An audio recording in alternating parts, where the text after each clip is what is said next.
Let's talk about Connor. He said the other night, we were talking about his injury and coming back, and he said nobody really knows how hard it's been the past month or so, which is understandable because injuries are tough to come back from. But Connor's such an upbeat guy that to hear him talk about, struggling mentally is a little bit different. What's your observations about how the past month have gone for him and what may be weighing on his mind? Well, it's not for him. I think every guy who's injured is going through that state of mind. Like it's tough mentally to get back and be at your best because it's a very competitive environment. And when you're out of the lineup, which no one wants to be out of the lineup, well, when you're out, your goal is to come back and be competitive and get your ice time back. Mm-hmm. And for a goalie, there's only two jobs, and it's an important role. Obviously, they got to give us a chance to win, and so mentally and physically, I think it's a challenge. It was a challenge for him. I think he did well the game before the break against Rochester. Mm-hmm. Got better as the game went along. Thought he had a good weekend this weekend as well. He was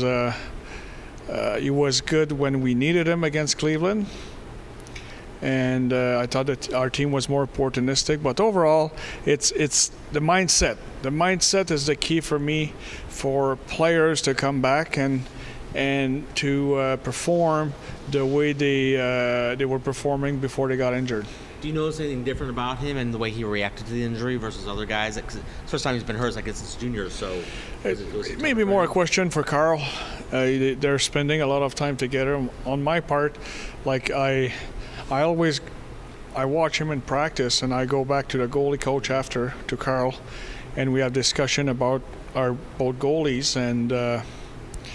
But I saw a guy like when I talked to Carl, when I talked to Connor, I thought he was ready to play. He was clear a week before, so he was ready to play, and I think he was excited to play, and he was excited also at the All-Star game, and things are going pretty well for him right now. So it's for him to keep going and be at his best. To go back to Eddie in Rochester? Well, we're going to decide that tomorrow. And let's talk about Gauntz. He spoke about all the chances he's getting here and opportunities to produce, and he's producing. So I know it's pretty easy when a guy's that good to give him a lot of chances. It's no big secret. But what have you seen about him that just sort of lends itself to keep giving him more and more responsibility? Well, you know what? He was a big part of our power play. Like our power play was at 25, 27, 30, 31% for quite a bit. I think our power play allowed us to win many games this year, and Gonser was on that power play. Now we've changed a little bit, but he's still a guy who's playing 20 minutes a game. He understands his role, and what I like about him is he's a big leader for our team. Like I think he's a great example for the players. He's been around. He's got that calm presence that people are looking up to, and so for me, he's been a great addition to this team. He's a player you can count on. He's a person that you can count on as well. So he's good for our team. So I was asking Connor about carrying over the momentum from 6 games at home to 5 games on the road. It's all about our identity. I really like the fact that when we're in our best during the game, it's because we see our identity, and it's for us really to play that way. And I think the rest will take care of itself. And I think our players are very aware of how we have to play, how we gotta play in our zone, how we gotta play in neutral zone, how we have to play in O zone. So I thought we had a good practice this morning. And when you look at our schedule, it's a busy one. We're going to be challenged. It's a very challenging schedule the next 2 months, and not a lot of practices, a lot of games against a division rival, and so it's important to understand how to play, what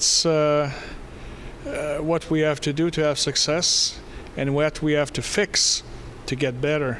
And I think we have a team that understand more and more those things, and it's good to see that, because it's comforting for a coach to know that maybe we have a bad day today, but we'll be fine, because we know what we have to do and we know we can't be perfect. So I like the direction we're going right now.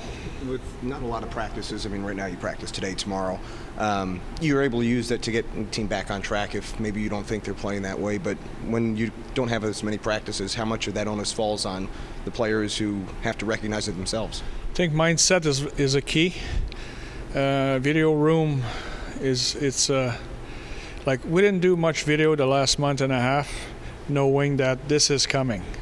Like we know we're not gonna be as much on the ice, and we're gonna spend more time in the video room, more video individually. That's ahead of us, and so that's a reason why we let them do their things off the ice lately, and we were practicing. So it's a balance. Like every team's going through those stretches during the year, but for us it's a mindset to understand what you got to do individually. What about your contribution to the team collectively? How can you get better, even though we're not on the ice much? It's by understanding the little things you got to do every day. And for me, I think our team's going there more and more. Obviously, our confidence is pretty good, but we have good games in front of us this weekend. It's a good challenge. It's February. It's a great month for us to play against very good hockey clubs, so we'll see how it plays out.